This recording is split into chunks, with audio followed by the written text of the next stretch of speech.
Okay, this one is a good one. We are talking about working with influencers in the travel space. So what does that look like? How does it come together? And of course, we have none other than the fabulous Allie Raymar. Welcome. Thank you so much. It's so good to be here with you and chat with you. I love listening to your podcast. It's really fun. I'm always like listening to it on my walks, typing out my own personal notes. So, yeah, it's exciting to be here. That's fabulous. I now you reached out. Okay, actually, I got to chase a squirrel, and I am so sorry. I didn't tell you this ahead of time, but I've told people inside of the Success Studio all about your podcast pitch Oh, because yeah. your pitch was absolute perfection to the point I actually put it inside of the Travel Advisor Success Studio as part of the training for September. Wow. I'm so sorry. I should have told you I that. love that. Oh my gosh, that's But I exciting. watched through it because I get pitched all the time, like all the time. And the amount that don't even use my name, they're like, hello, the Art of Selling Travel podcast. I'm like, you couldn't even figure out what my Hi. name is. Right. I And am so, Glinda. right. So I showed them what other people do for pitches. And then I showed them what yours was and I broke it down. So if you're in the Travel Advisor Success Studio, that was September's training. Go check it out. But also too, kudos to you Mm. because I think that also when people are trying to get on other people's platforms and other such is such a big thing. I have been starting to get pitched by media companies that are pitching on behalf of travel industry people. And I think in so many ways, this does also tie into people who are pitching to influencers and other such. It's not just closing the deal, it's how you get the deal started. That's And exactly right. so we're already off on a wild squirrel. Um, but I just wanted to, like, first off, shout you out for that because that was perfection. It is the best pitch I've ever gotten in all the years of doing the Wow. show. And again, if you're in the studio, go check it out. Like, there's a whole video. I broke down why it was so good. But it was fabulous. So I just wanted to make sure that you knew that because that was fabulous. And that then brings me into the fact that you do work with influencers, which means just from that pitch, I know what you're that you know what you're doing when it comes to doing those cold reach outs because you and I Mhm. had never met before. No, we hadn't. And I It got was a this little bit of a email. risk. I got this email and I'm like, well, damn. Wow, that's So, awesome. yeah. So, why don't you tell us a little bit about what you've been doing in the travel influencer market? Yeah, absolutely. So, first of all, that's super humbling that you just said that. I did not know that, so that was really cool. Um, I'll give you a little bit of background too. My husband is in the podcast world, and I just greatly admire him. He's amazing, and he's constantly just kind of coaching me in the background. So I don't know if everybody's husband or partner or whatever, is that kind of coach in this side of it. But gosh, I feel super blessed and super humbled. So that's cool. But yeah, kind of how I got started in this, when I started in the travel industry in 2017, I was recruited from my current owner. She's actually my husband's aunt. Funny enough, it's kind of a family business, but I was selling group travel and I've always sold group travel. That's kind of where I got my start. She had really always done that as well.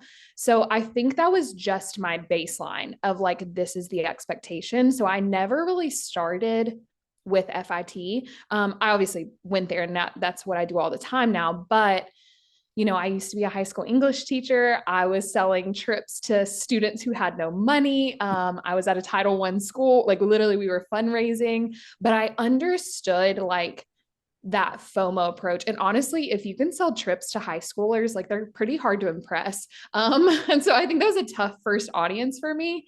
And I just kind of learned like, okay, what does this audience want? Like what means the most to them? And that's really where I don't know, that's where I got started. So I started in group travel. I learned a lot from my mentor, Sherry, our agency owner who had done group travel. And she had kind of worked with Pied Pipers before, whether they be pastors at churches, like we had sold Holy Land trips together. And she kind of brought me along in that process and that mentoring process of, hey, this is how you pitch people. This is, we had done alumni travel with universities, and I would go into the meetings and just listen, and watch her work. And she's just an amazing saleswoman. So I was mentored for sure in this avenue. And so we had done that traditional Pied Piper. And then really from there, to be honest, the influencer thing came about because of COVID. And, so many of our relationships that we built in that time, I started in 2017, had built up my business, left the teaching world, was able to build it up, left my full-time teaching job. And then, COVID hit, the pandemic hit in 2020. I also had a baby that same year. And it was kind of one of those kind of lonely seasons. I was bored out of my mind. I didn't have trips to plan. I was canceling a lot. And I just started seeking out other women who were moms, who were entrepreneurs, who were just killing it, and we were all feeling maybe a little bit lonely in that season. And yeah, that's kind of where I got started with it, was just building relationships with other women who were entrepreneurs, building businesses, moms, and just building those connections. So that's really kind of how I got started in it. And then once travel came back, I was like, wait a second. These women that I built these relationships with would actually make for really good group leaders, and they have these followings and they have these audiences, and people were so hungry, after the pandemic to travel. It just made sense. So that's kind of how I got into it. It wasn't that I necessarily sought that from the beginning, I'm going to be an influence, seek out these influencers and do these group trips. It just kind of happened naturally. But I think that 2020 was a big part of it, to be honest. Okay. I absolutely love that. When you said I started with the relationships and building connections. And I think so often when we're in sales, we are too focused on transactions or what can I get out of it? Yep.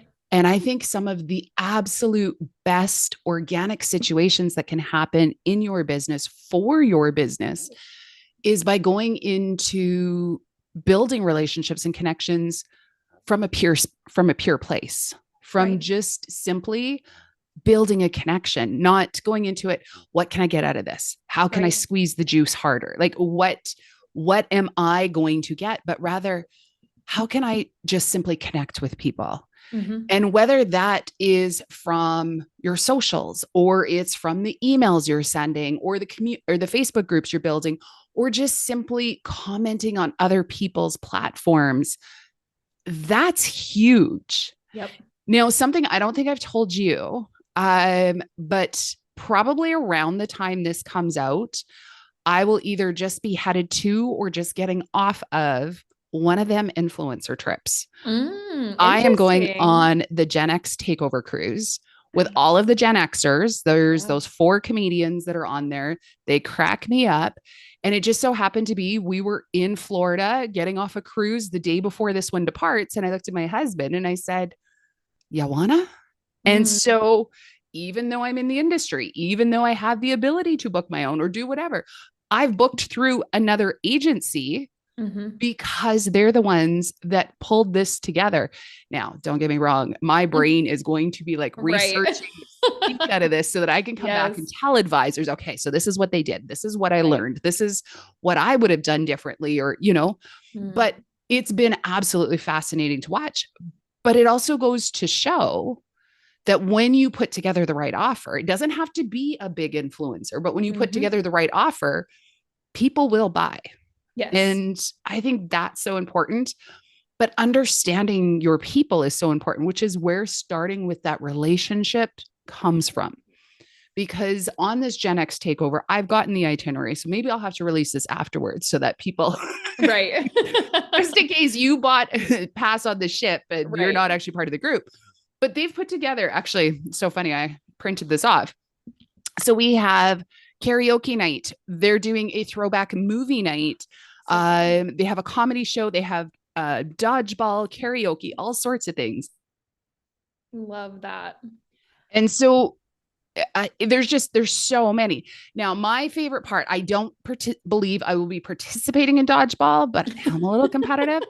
But the idea of these 40s, 50s, 60-year-olds out there whipping dodgeballs at each other. Absolutely. Because when they first throw it, they're all going to still think that they are 14 or 15. And they're I going to want to learn see how very many of them can quickly. still walk the next day, but you Yes. know. That's exactly right. I think my husband and I, on our honeymoon cruise, he's actually a big dodgeballer, and he played like college dodgeball. It's a thing. And yeah, I think he got out there, and later we needed to relax because I think a shoulder injury did occur on a, Yeah. a dodgeball cruise event. So yeah, It's so funny. Even I wish you luck there. when you just talk dodgeball, you can hear that whistle of that red ball. And I can feel it as it like spins Mhm. across my cheeks because, you Yes. know, that was my childhood. Yes. That's amazing. I love that. But so now you've started to build the relationships. You've Mhm. started to do the connection. How do you move it to that next step? Like, what is Mhm. your first step in doing that? Yeah, I know I'll kind of use this was one as an example. So the other mom that we kind of connected, we both had babies in 2020. It was our first baby, so it was just like a whole new experience. And her name is Kayla. She's actually an artist in Lexington. I'm from Lexington, so we kind of made that connection. And these are all. I started local too. I don't know. There's something about Kentucky and like the Kentucky connection. I don't know. It's like we all just say y'all, and it's just kind of a thing. We love each other. So I think that helped a lot, just picking local women as well. But yeah, I mean, I just got the guts, to just say, okay, let's just meet for coffee, and let it just start there. Because again, it was coming out of the pandemic. And it was kind of like, okay, we have to like see people in person again, and that kind of thing. So it's a little bit added stress. But yeah, I was like, hey, let's just meet for coffee. Like, I don't know if you've ever thought about this, but I know how much you love travel. She had actually done a retreat in the past, but she had organized it all. And I kind of just started there, like, hey, I noticed you did that. Tell me, like, we sat down together over coffee, and I was like, tell me what you loved about it and tell me what was really challenging. And I just kind of had her share, and she did an amazing job considering she wasn't like in the travel industry. I was super impressed with what she had put together for her previous retreat, that she had done in Italy, which she had studied abroad there. She had good connections, but she was like, but it was so overwhelming. I had so much anxiety. And just kind of hearing her heart in that. And that's a lot of times what we're doing with our clients too, is like Mhm. hearing their heart, hearing their anxieties, and then being able to respond to them, respond to those pain points. So that's really kind of where it started for me, was just kind of listening to what she'd struggled with in the past. And then it's kind of fun then to come and be like, well, I can do this and I can do this and I can take care of this. And then she's like, okay, let's do it. So I think before, she had done a retreat and she was like, it was amazing, but it was so much Mhm. anxiety and so much work. And, at that season of her life, she was also feeling that kind of imposter syndrome that we all feel. Mhm. And she was like, I don't think I can do this again. Like, I don't think I can put myself through that again. So she was at a different point in her season as an artist, and as a businesswoman, thankfully. But yeah, that's really where it started. It started with just a simple coffee conversation and just listening to her pain points. And I would say for the others that I've done, probably started pretty similarly. But I would say Kayla's, that was the first one where I really took the leap, was with her. And yeah, that's where it all started. I love it. And I love that you didn't go in with, I've got this idea, but rather, I saw that you did this. Tell me. Mm, Because when you lead with that curiosity, one, she told you everything you're going to need to know to sell it to her. yep. Because if you just go in and you're like, okay, this, you've made it about you again, Yep. rather than, and you don't know what state they're in because you heard from her. She was so resistant because of overwhelm, because of this, because of that. So, in which case, you're able to then flip it and say, you loved it so much. What could be possible if you didn't have to do all these things? Mm, I could take care of that for you. Now she gets to have all of the best parts right. and none of the worst parts. Right. Right. And so Exactly. it allows her to be able to have an easier yes. And the number one thing that holds people up is the objections. And Mhm. so if you know what every objection is, you can flip that around right from the start and be that much further along. That was absolutely brilliant. I really hope if you're listening to this right now, that you heard what Allie said, and that you do start with that curiosity. In coaching, when I work with the travel advisors, I hear too much. Well, I'm going to go pitch them this. I'm going to go ask them that. I want to set up an appointment to go talk to them about this. But you've got to start with that curiosity. You've got to start with like, if, especially if they've already done it. I love that you did the research. And I think maybe I'm putting words out there, and we'll get to this, but I would suspect that researching your potential influencer is probably 90% of the work, because you need to know whether or not they've done this before, what they're into, what they've talked about. And I would, and maybe we'll head this direction too. I think it's so important to do that research, because you don't necessarily want to align with somebody in the influence space that isn't in alignment with you and your values and other such. That is so true. And I think that's kind of the flip side is I did seek out people that I was like, I feel like we have a friendship now, and I did seek out those people that I thought we can connect on a deeper level. I'm interested in the things that you're doing. I'm fans of yours, I'm following, and not just, gosh, I hate to say this, but there are some influencers out there that we follow on social media that we're just watching for the train wreck to occur. You know what I mean? Guilty. I do that too, because it happens. It does. And that train wreck's easier to watch than like everything else out there. Yeah. It is what it is. So it's like, you really do. You're like, okay, I'm not going to align myself with that person because we're just a little different and I'm just watching for the train wreck. So I think like choosing those people really purposefully. And then it's interesting too, because then once you start doing it and putting yourself out there in that space, then they're going to start approaching you. So I had 2 different influencers approach me, influencers in their niche. And one of them was a yoga instructor. She was amazing. Like, I really did love talking to her, but like at some level we just didn't connect, and we just didn't, like, I was like, I just don't think this is a good fit. Like what you're asking for and what you're looking for. And like, I'm thinking in my head, like, I'm awful at yoga. Like the whole time I'm talking to her, and not that that matters, but I'm like, I'm not invested in this, as much as you are. So I don't know. I think that that's something you do need to be cautious of too, is just ensuring that the influencer that you choose matches up with you personality wise and niche wise. Like getting into a niche that you're not passionate about can be just a little tricky, and just be cautious of that. I was just going to ask about that. So if you don't understand what it is that they're doing, so let's say it's yoga, and you're not a yogi, or that's just not your thing or whatever, is there ways to overcome that in your opinion? Or is that like a reason to kind of walk away? I don't think it's a reason to walk away. I think you just need to ensure that you're jiving with them at a different level, like personality wise, audience wise, like ensuring that every other component that you're kind of looking at and you're checking off the boxes of like, okay, does this person have a strong following? Do they have a great audience? Are they connected with their audience? How are they going to market to people? Like all those kind of checklist items. I think if you can check off all of them, but maybe the niche, you can do it. So my mentor, Sherry, I mean, she started with,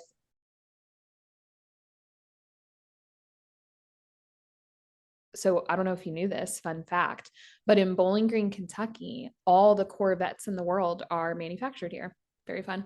I have actually sent clients to Bowling Green, Kentucky for the Corvette factory. There you go. It's actually pretty cool. I mean, it's a pretty neat thing. I am not a car person. Honestly, neither was Sherry, but for her, she was able to make those connections with those individuals and those groups. And is she a car person? No, like, I don't think she can tell you anything about cars, but she certainly learned a whole heck of a lot about Corvettes in doing her Corvette group. So, but all the other things check the mark, for her in that group travel niche. So I don't think it's a deal breaker. I just think you need to be able to check the other boxes as well. And one thing I would think, let's say you want to work with a golf group and you don't really understand golf, that's where you need to have the same degree of relationship with your suppliers, because you need your suppliers to be stepping up to get you into the right golf clubs, into the right courses and other such. I myself am a terrible golfer. I remember the Same. last time I played golf, it was with the ACTA, so the Association of Canadian Travel Advisors golf tournament. Mm. And it was at a beautiful, back in its day, it was a championship golf course. Anyways, I hit the ball, it hit the fence in front of the tee box Yeah. and shot back and just about took out everybody I was golfing with. Then we would golf really well together. That Right? sounds about like how Yeah. I golf. Yeah. Yeah. Yeah. So yeah, if you're looking for fun, invite me. Yeah. If you're looking to survive it, maybe don't, because I genuinely saw other people's lives flash before my eyes in that Right. moment.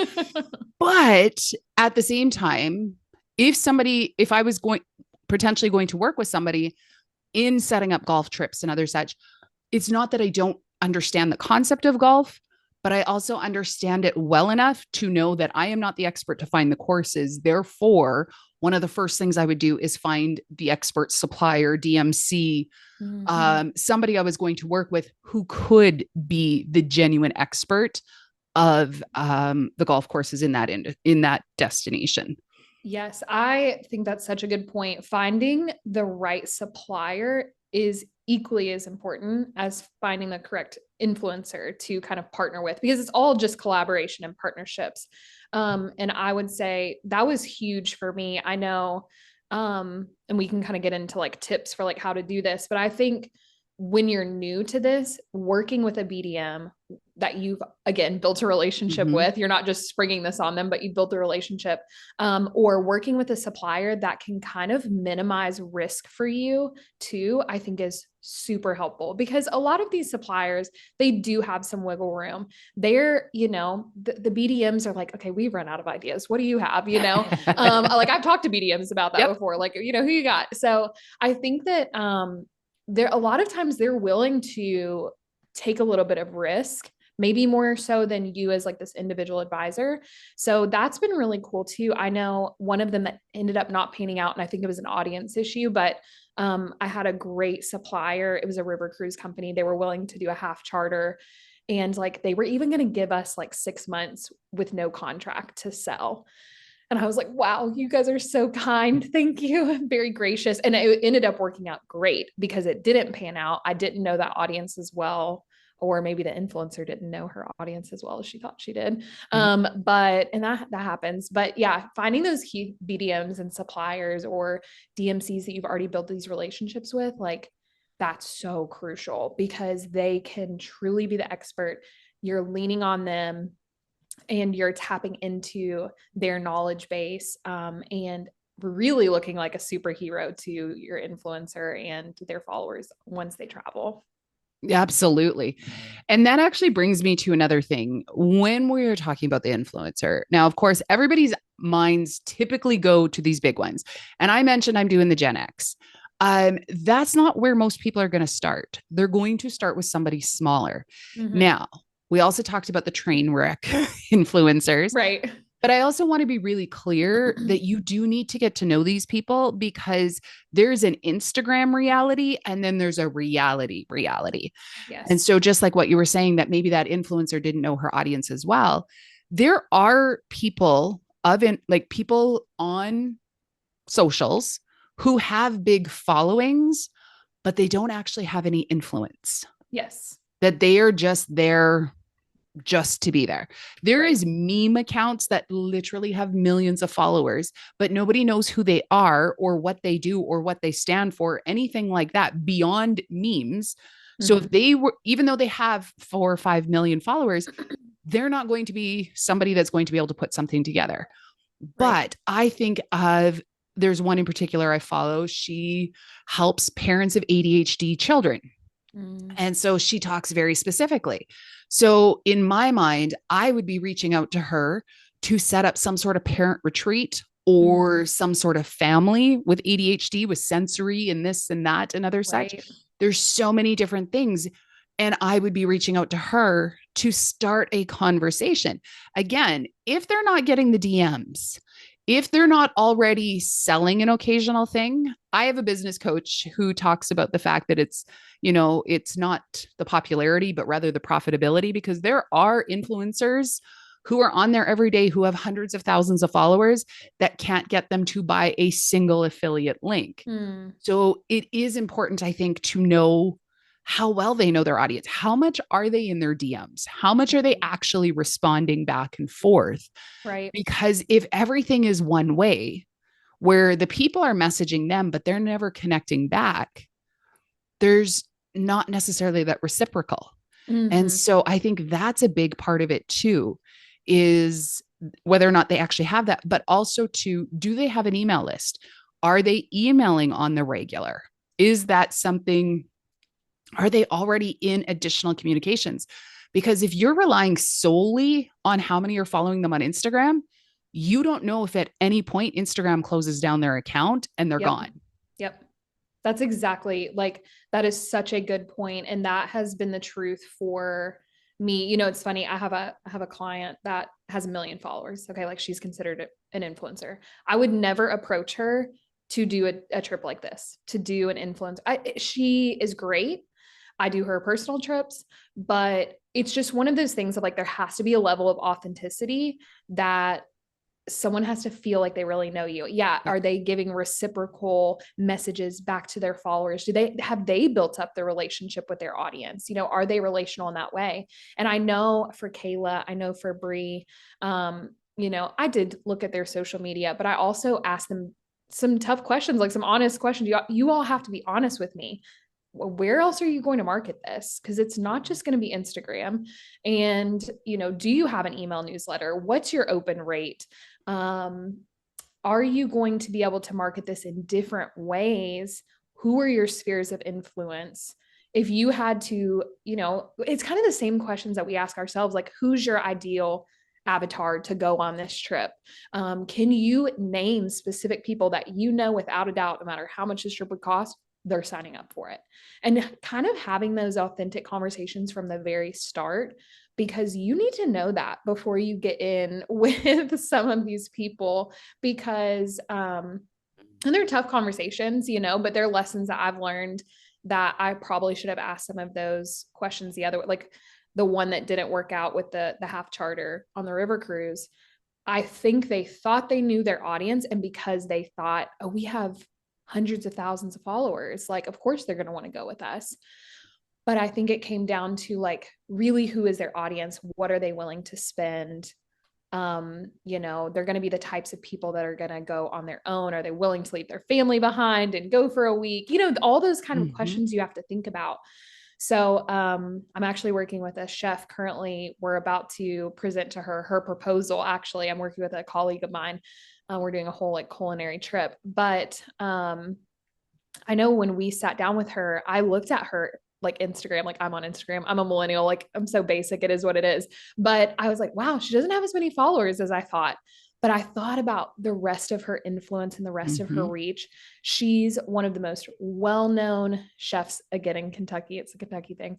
In Kentucky, she has tons of restaurants. She has a huge, when she told me her email newsletter, I was like, what? You have that big of an audience on an email newsletter? And then she told me her open rate, and I was just blown away. And then also kind of using other things that they've done in the past. So maybe they haven't done a trip in the past. It's something they've always wanted to do, but maybe they do, like this particular chef does cooking classes. Like she has her own little setup and she does cooking classes. And every quarter she opens up the cooking classes for so many. And she's like, we send it out to our newsletter and it's sold out within 30 seconds. And wow. I'm like, wow, okay. Like that's a proof point. Like, yes, it's not a trip to France, but it is still a proof point of you do have a following that is not just watching. You've built the relationship with them. They want to interact with you. They want to go places with you. So I think that that's a big part of it, is just making sure that they're relational, because so much of social media is transactional, especially if they're in that influencer realm. So yeah, be cautious of that. Well, and I think so often we get too caught up in the term influencer rather than looking for a person of influence. I love and there that. is a difference, because influencers can be train wrecks. They can be so many things. A person of influence is somebody that drives you to want to take an action, that drives you to want to go deeper, that when they say this, you're like, that could be fun. Let me think about it. Right. And I love that you said like that was a proof point that their classes are selling out within 30 seconds. With anything in any sales process, you need the micro commitments along the way. And I'm going to suspect, without knowing who this person is or anything, but just knowing what different types of classes in my area sell for, I'm going to bet these are probably not low ticket classes. No, they like, are not. They're definitely over $100, sometimes a couple of $100 per person. And yet they're gone in a blink. Yep. And now they're going to have so we're already in people who have a bit of discretionary income, because this isn't just, we're going to go get supper and it's going to be $30. No, they're going to spend a decent amount of money to come spend time with this person. And not only that, we're doing it the second it comes because we missed out last time and the time before and the time before that, because it sells out in seconds. Yes, exactly. And I think having kind of that limited quantity, I mean, group travel for the most part, I mean, I guess you could do a cruise, you have a little bit more flexibility, something like that. But a lot of the ones that I've done, like, okay, this villa holds X amount of people. Like, this is it, you know? And I know that that can be a hard like sales tactic, but like, we're not magicians. It is what it is. You know, there's only so many people we can fit in this villa. So, and sometimes we've talked to about like, okay, maybe if you're teaching an art class, if you're teaching a cooking class or whatever, you need it to be more intimate, you know? So let's do them back to back. Let's run them back to back and we'll do two, you know, but that can be a part of it too. That's kind of the scarcity of it, the rarity of it, that we're just limited sometimes by what we end up choosing as our group experience. Yeah. So that can kind of create that, I don't know, FOMO effect as well. Right. Now, one thing that because I've heard just over my years of working with advisors, coaching them, other such, because we all say you got to pick your niche, you got to have, this, that, the other. I always say you need to be an expert in your client. And part of that is, what are all those other objections? And I think you kind of touched on this a little bit earlier, but I remember one in particular that I worked with. Her goal was to get single moms to go on vacations. So, okay, we're up against a price thing, just single parent as a whole. Kids are expensive. Yep. And so, but she said, we're in a higher net worth. And I'm like, great. But the next step, okay, so now you've got them to agree to this. Some of them do have split parenting time. So therefore, so long as it's scheduled out on the other parent's time, we're good. But there is a childcare aspect. There's also a perception aspect. What does it mean for a single mom to go on a trip? And so these are all things that are going to have to be, they're all obstacles and objections that you have to overcome. So how important do you feel it is to ensure that your person of influence or your influencer is on board with understanding those objections? Yeah, I love that. That is like so important to really sit down with them and brainstorm the objections. Like, I think you have to do that because at the end of the day, they know how to sell their art or they know how to sell their cooking classes, but they don't know how to sell travel. And the typical objections for travel, because you're the expert in that. And you can kind of say, hey, like, here are some travel objections that people are going to have. Now let's think about that ideal avatar that we've discussed and we've created. And, and we'll even just map it out. Like, here's your avatar. Here's who we're marketing to. This is the age group that they're in. This is their income. This is what they're willing to spend. And then we can just go from there and say, okay, now listen to me, as the travel expert, I'm going to kind of list out what I've seen with your ideal market as some typical objections. And I think you just have to be very honest with them about, yes, how to sell your art to your audience, but how do you sell a trip to do art? Like, it's a whole other thing. And I think having those conversations from the very beginning is super crucial, because that might be like, oh, like the Macron trip that I talked about that didn't pan out.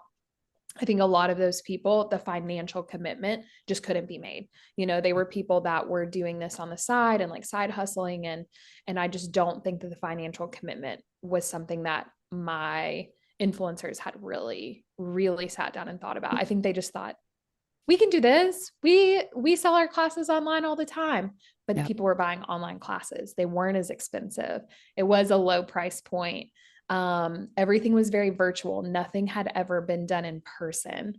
And so those were kind of some red flags that I learned from. And I think that just being super explicit about, hey, here's the objections. Here, you've given me your avatar, whether it be a single mom or whatever. Here's the objections I've seen for these types of people. Now, how are we going to overcome those? So I love that. Gosh, that's such a good question. Yeah. So now you were talking about finances and other such, and I think this is such an important conversation, because whether you are the travel advisor, whether you're the consumer, whether you're the influencer, everybody gets a weird feeling when we start talking pricing.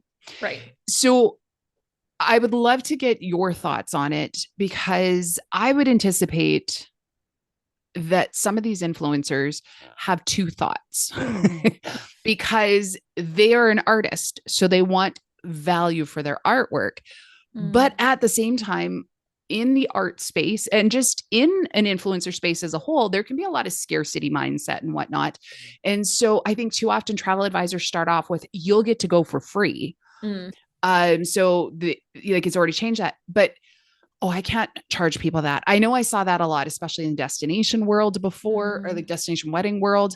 Oh, I couldn't ask my guest to spend that. So then they would start compromising and going into a far lower value and, all of these different sorts of things. But in reality, if somebody's going to go to a destination wedding, if it's $400 or $500 difference, they're still going. Right. It's just give them a little longer runway. Right. But with that influencer space, have you ever run into it where they're not comfortable with the pricing for their clients?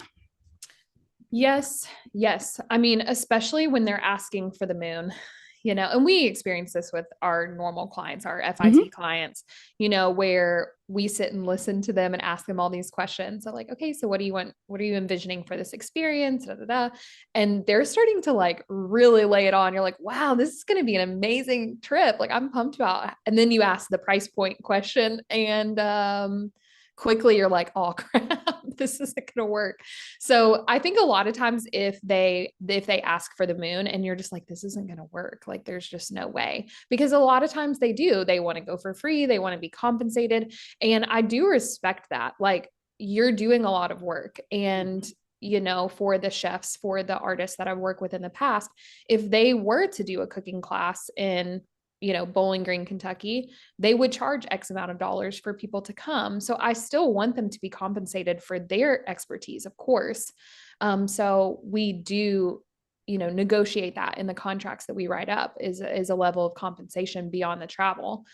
But, gosh, yeah, you just need to make sure that what their expectation is and what all they're going to get can actually be met, because otherwise it's just kind of balancing like, okay, here's your expectation, but like you've described your avatar in this way and this isn't going to match practically because again, they don't know travel. Maybe, maybe they're not super familiar with the cost of this industry and what goes into it. And you have to start thinking too about building in, I've done groups different ways. Sometimes I get TCs from the suppliers. Sometimes I don't. We do it net rate, all that kind of stuff. And you really have to sit down and be like, okay, let me map this out. If we sell this to 5 people, what's going to be the result? And I will do that. Like I will sit down and be like, okay, if we sell this to 5 people, like what's going to happen? What's the worst case scenario? If I sell it to 6, 7, 8, and we just go all the way up to whatever the villa will hold, or whatever it is, and really map out what are the implications for myself? What are the implications for the influencer? What are the implications for the client? Because, obviously you have to price it in a way that makes sense so that people will say yes, but you also have to price it in a way that everybody is getting fairly compensated too. I love that. Do you ever find that the influencer struggles when they're marketing it, if the price is in the wrong spot, or Yeah. if, yeah, Yeah. okay. Because I was just going to say, like, that was part of my question too, is they shoot for the moon, but they hear free. So they're like, it's fine. But then when they actually have to start talking price, are Mhm. they comfortable with that price? Right. And do you have any tips or warning flags or anything on that before you get too far down the road with it? I do think having that conversation of, okay, what things have you done in the past where people have committed financially for you? Who are those people? Like, let's even just generate a specific list of people. Okay, what have these people purchased from you? What have they spent? You know, if you could go back, I don't know if they always have like a kind of like how we do in our CRMs of being able to say, like, how much have people spent with me on travel? You know, we can go back and look at that. So kind of forcing the influencer to do the same. So if you've, you know, the chef that does the cooking classes, okay, well, how much have they spent with you in the past, you know? And be able to look at the data and look at the numbers. And if that's been a pretty low threshold, that's kind of dangerous, you know? And also thinking about too, you know, if people have done retreats in the past or something like that, just thinking about what you've put out there in the past, because that's what people are going to compare to as well. Mhm. So I know with Kayla's trip, you know, she had done it a little bit differently. It was a smaller group. And she had just organized it herself. It was a lower cost. And she learned so much from that because she was like, the kinds of people that came initially, like maybe it wasn't the best fit. It was a huge headache for me. I was stressed financially, you know, paying for everything. So I think if they have done a retreat in the past, they can kind of see we need to elevate this experience and we need to show the value of this experience and not just let everything be driven by price. Yep. Yeah, absolutely. And because I think if it's driven by price or it just as a whole, if the influencer can't get comfortable with the price, they're not going to be able to fluidly talk about it. Right. But as you were saying that, another thought popped up in my mind. When you're choosing who you work with, it's not necessarily about the ones that have the 100,000 followers. Some of your best might only have 2 or 3,000 Right. because they're the most engaged. Mm-hmm. But it also, they need to have an audience big enough, because if you're planning a trip 16 months from now, 12 months from now, and they're going to be making a monthly payment or they're going to be allotting outside so much, they have to have a big enough audience to understand that this may cannibalize some of their own sales in the meantime. Mm-hmm. So they also need to have a reasonable enough cash flow in order to manage the fact that if people are going to go on this trip in 16 months where they're going to do like a week long of this, that, the other, it may then cause them to not purchase a few things in the meantime. Wow. I Simply because, love that point. That's right? so true. I didn't Well, even think I about that. I myself am in negotiations with somebody to do a cruise for them as their Yeah. speaker. And they're like, and if you can invite your audience, and I'm like, we're going to have to talk about that. Yeah. Because if you want to put this on and have me be the speaker for your audience, that's one price. But if I'm Mm. going to bring my own so you benefit, we're going to have an entirely different cost structure, because if I bring my own audience, I'm going to be cannibalizing what they may end up purchasing from me in this time frame, because I'm in an education space. They're only going to spend so much per year, Mm. split across all of them. And so if this particular trip is delightful, I'm super pumped for it. But there is a factor where it may affect the offers that I put out, because I Mm. do have some that, frankly, they've already bought everything I've put out. So those ones, sure, come along. I got Right. something Right. new for you to buy. There you go. But for other ones, is that going to affect them? Is Mm. that going to change it? And so it's making sure that they have a big enough audience that they don't completely cannibalize their business in the meantime. And Oh, it's also yeah. understanding that you're working with business owners. Mhm. I think when you get into the influencer space, and this is something to kind of take a pause on, is some influencers, you are going to stroke their egos. Mm. This is an ego boost for them. And Right. sometimes when you start working with the ego rather than the business owner, you can end up down a trail really fast that you start saying, this isn't the person I thought I was working with. And so it's really important to go into it completely business. And so when you've said they need to check their data, they need to check their numbers, they need to pull this, that, the other, that's so important, because now you're dealing with the business owner and not the ego, because it's a huge ego boost. I fully admit that with what I'm in the discussions for with this other group. That's freaking awesome. Yeah. You're like, I feel really good about myself. This is great. Yeah. But you have to make sure like the ROI makes sense for you, you know, because it's always the idea of like, if you're saying yes to this, you're saying no to something else, like that kind of idea. And I think you have to really get them to, put on, if they don't already, which I feel like now that I'm thinking about it, the people that I've really had successes with, they've built big businesses. Like they are businesswomen first. And I think I'm like having an aha moment. I'm like, oh, maybe that's why it works, because they're just constantly thinking with the business brain and not the ego. But they're looking at like, okay, how am I expanding my brand? How am I engaging with my followers? How am I like, this is so high touch. This is unique.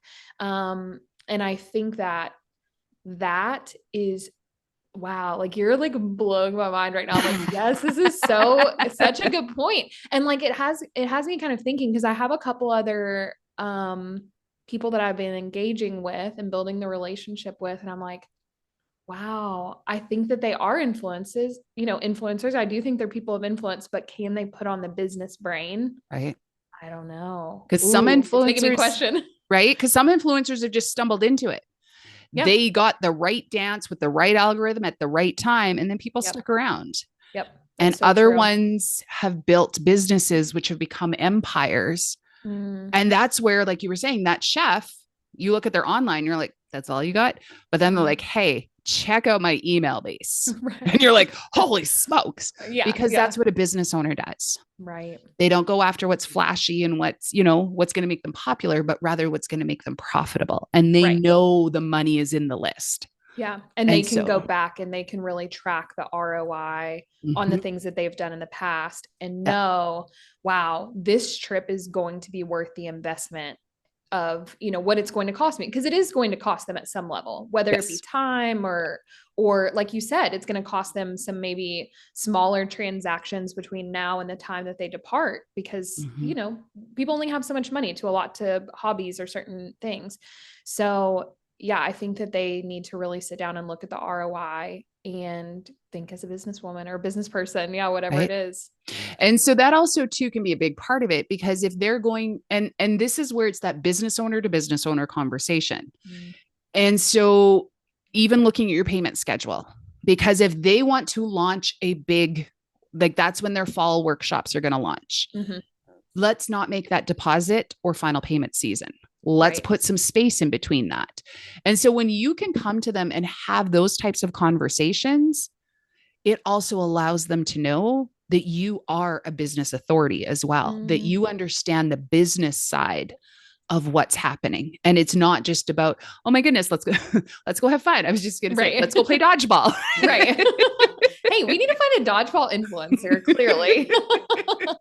But it's just making sure that it is looking at it business to business. I personally follow Katie Van Slyke, because who doesn't love horses and mini cows and all of these sorts of things?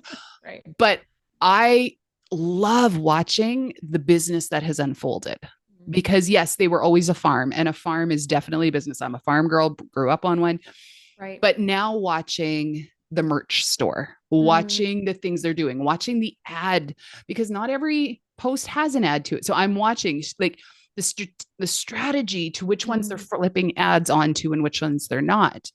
All of the things they're doing. I am dissecting everything she's doing and loving every minute of it. Right down to just today, or like within the last 24 hours, she's posted and talked about the fact that they were doing a merch store branding shoot, because she said, and they're up to, I think, 4.4 million followers. She said, people are always saying, I didn't know you had a merch store. So even with that level, she's going, people don't know. And so sometimes we look at a vanity metric, a number of followers, and just assume everybody knows everything. That's why I think in the influencer space, you have to ask more questions. Now, I years and years ago, did an influencer cruise, before they were cool. Mhm. And I want to say this was 2013, I think we went out. Anyways, we had 85, 90, 95 like this is a while ago. But we were between 85 and 100 passengers. I can't quite remember how many. And it was a cruise with an add-on, and we brought on a country band, and I lost money. With that many passengers, I lost money.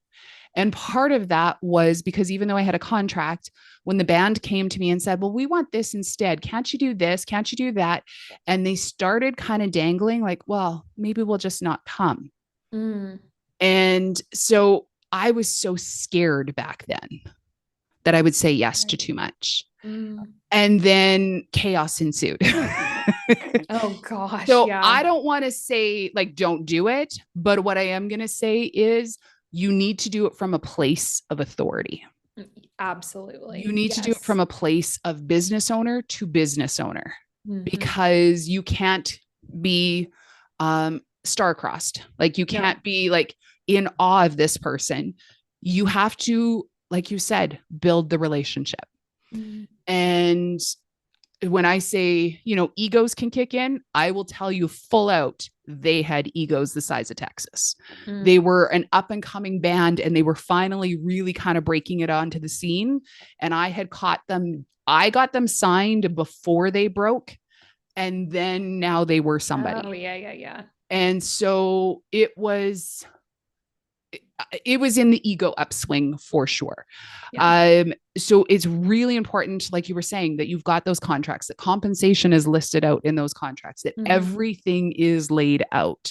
Right. Because in the end, I found myself doing it as where I was selling it more so than they were selling it. Yeah. And I think, gosh, that's such a good point. You can't just like kowtow to like everything that they say because they're the influencer. Because at the end of the day, like you're looking at the dollars and cents of it. And like, you have to make it make sense as a business professional, like this has to make sense for you. So yeah. And that's where knowing your numbers from the start. This is the reminder that as the independent travel advisor, as the agency owner, you're in business.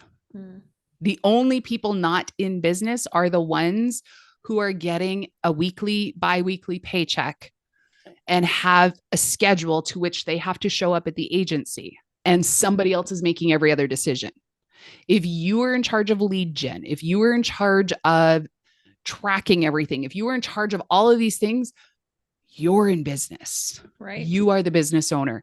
And these are one of those things that, yes, it would be super fun. It would be super cool, but you have to approach it as a business owner, because that's such an important piece of the puzzle, or else it gets really, really expensive.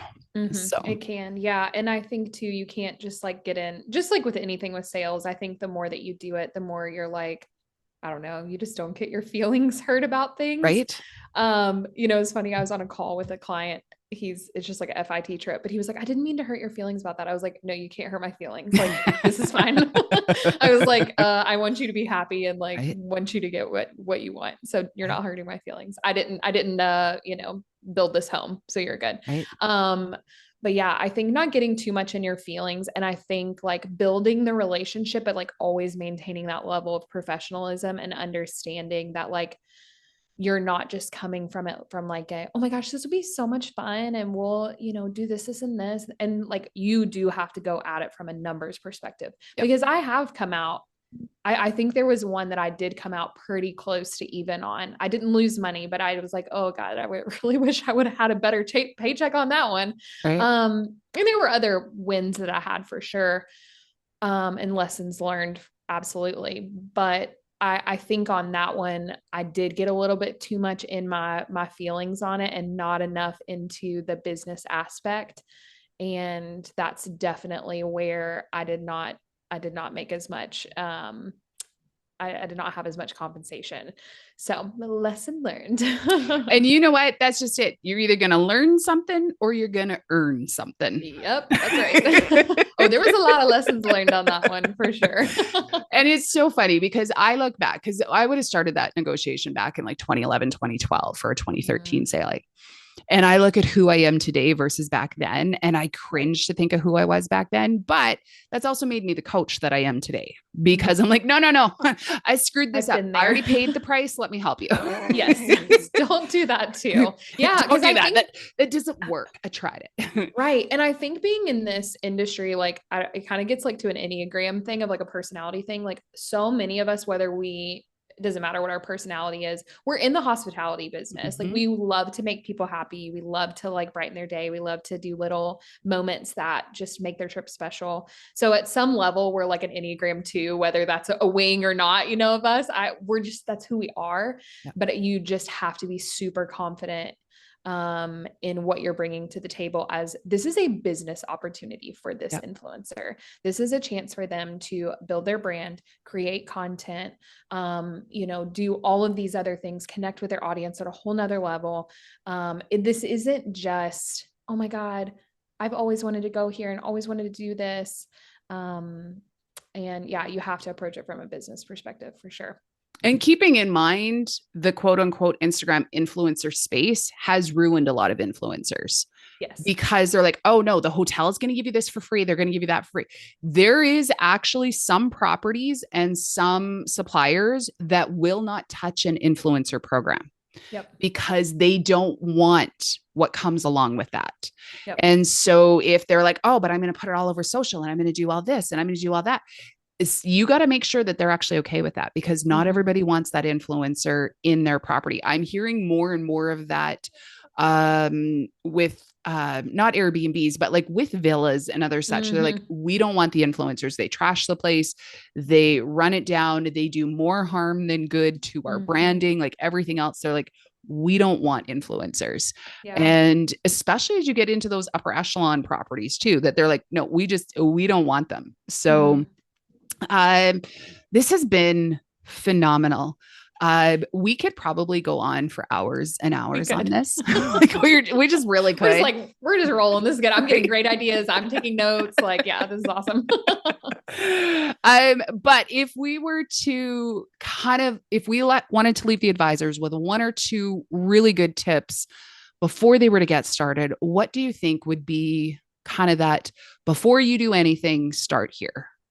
I think if this is something that intrigues you and is something that you want to kind of go down this path, maybe I would just build the genuine relationships. The ones that I've seen the most success with, I've laid a serious foundation, like, a year or two of, and some that I'm working with now, more than that, of laying that foundation of, just building that genuine relationship and understanding who that person is as a person, and not an influencer, because they are a person at the end of the day, and figuring out what works for them, figuring out if they would even be like good to travel with. Like, let's be really honest. Like, not everyone is a great traveler, and the person that I'm working with right now that we're kind of finalizing some things with, the chef, I kind of approached her a little bit more cold, I will say. We had some connections. She knew one of my other influencers that I had worked with and had kind of watched. And I kind of approached her a little bit more cold style. So that was a little different. But I would say, yeah, build those relationships. And then once you've built them and once you kind of built it up a little bit, then just like, don't be afraid to ask. Because with this particular chef, it was kind of a cold pitch. I'm not going to lie. Like I tried to do my research and I felt like she was a good fit. And I talked to some of her friends and they're like, oh my God, yeah, reach out. This will be so good. To get that conversation started. And I just wasn't afraid to ask. And it was neat because when I kind of laid out my initial idea to her, just very vaguely, she was like, honestly, I've been thinking about this for years and I've just wanted someone to ask me. So you might just be that lucky person that asks, for someone who's been, wishing for that forever. Right. So I think that's kind of two things: build relationships, like build into that. And then just don't be afraid, because honestly, like, what do you have to lose? Like, you have Yep. nothing to lose, honestly. Right. So that person may have just been waiting for the right person to reach out. And then two, I think like just building those relationships with your partners and your BDMs and figuring out who could be like, every time I work with someone like a DMC or one of my BDMs, I'm constantly thinking about how would this person help me if I had an influencer group, or if I had, some sort of group experience that I wanted to sell. Are they trustworthy? Are they someone that I want to partner and collab with? And I almost can kind of have like a short list of the BDMs and the suppliers that I'm like, okay, that's who I'm going with, because they've proven to me with the FIT travel or whatever, that they are super trustworthy and that they have my best interest at Yep. heart. And that they want to get creative and collaborate. Sometimes they're not into that. So you definitely want to fill that out. But that would be kind of my initial, like, these are some things to be working on. And yeah, I don't love be that. afraid to ask. I love that. You know what? That is so that right there. I think that is just it. Don't be afraid to ask. What's the worst that can happen? Yeah. The reality is you're going to get no's. Mm-hmm. The more no's you go through, the closer you are to your yes. Yep. So And true. so you can't get to the yes until you get through the no's. So Yep. just start asking. Yep. And I think that's so, so good. And I'm just going to put this out there. There are certain people I follow that if you get them to do an influencer trip, there is a couple of them, I can tell you my credit card's waiting. And Mm-hmm. so they all have, not all, a lot of them have an audience with a credit card in hand Yep. that just is waiting for you to find them to do something. Yep. I love the idea of building the relationships with your suppliers. When I first opened my brick and mortar agency and all the suppliers, I think that's one of the things I miss the most, is not being able to see the suppliers on a regular basis anymore. But they would come into my office and I told them, when you wake up in the middle of the night and you think, oh my heavens, this is such a crazy idea, nobody's ever going to want to do that, I had better have an email in my inbox by morning. Yes, I And love that. I've done things with suppliers that nobody else would have done. And the Right. one in particular, she said, you always told me if there was a crazy idea, you wanted in. I said, I sure did. That got me to my one and only university party. That's awesome. I Like, will keep never me in forget it. mind. I was in my 30s. I was too old for that stuff. And I Right. was like, I actually did not miss anything not going to university parties. I'm good. And I have never seen cops happier to see me because they're like, oh, good, there's actual adults in the room. You're like, shoot, am I the adult in the room? That's what I always think. So Wow. I spent the night hanging out with the cops because they had to be there to, just supervise. Like, that's the rules of the city. If you're going to do this, they have to have cops there. Oh my heavens, there's nothing like being the sober person at a university party with the cops. Bless your bones. It was a night, man. It was a night. But we had a blast. And it did lead to business, like good business, out of university kids. So you never know where those opportunities may lead. Not every opportunity is the right opportunity. It's also not the only opportunity. Yep. So be selective. Make sure you're doing it business to business, not ego to ego, because there's also a little bit of ego on the advisor part. Like, oh my goodness, look who I signed. You've got to go business to business. Right. So if people wanted to know a little bit more or anything else, how can they find you? Yeah, absolutely. I, first of all, am such an open book. Like, anybody who wants to just chat with me, I'm a teacher at heart. Like, I left the teaching world, but at the end of the day, like, it hasn't left me. I love helping other people. So I'm definitely an open book. Feel free to reach out. I have a website. It's alliepicturethistravel.com. You can reach out to me on Instagram, on social media, Allie Picture This Travel. You can certainly even like drop an email in my inbox. It's Allie@picturethis travel.com. So all those are very similar. They should be easy to find. I'm definitely an open book, and I love collaborating with other people. The one that I'm working on right now, I'm collaborating with another advisor. who's wanting to kind of get into this, and we're just teaming up together. So I think that I'm always open to that as well. If you kind of just want, I had a mentor in the process. So if you want someone else in the process, I would love to be that person too. That sounds fantastic. Well, thank you so much. And as always, happy selling.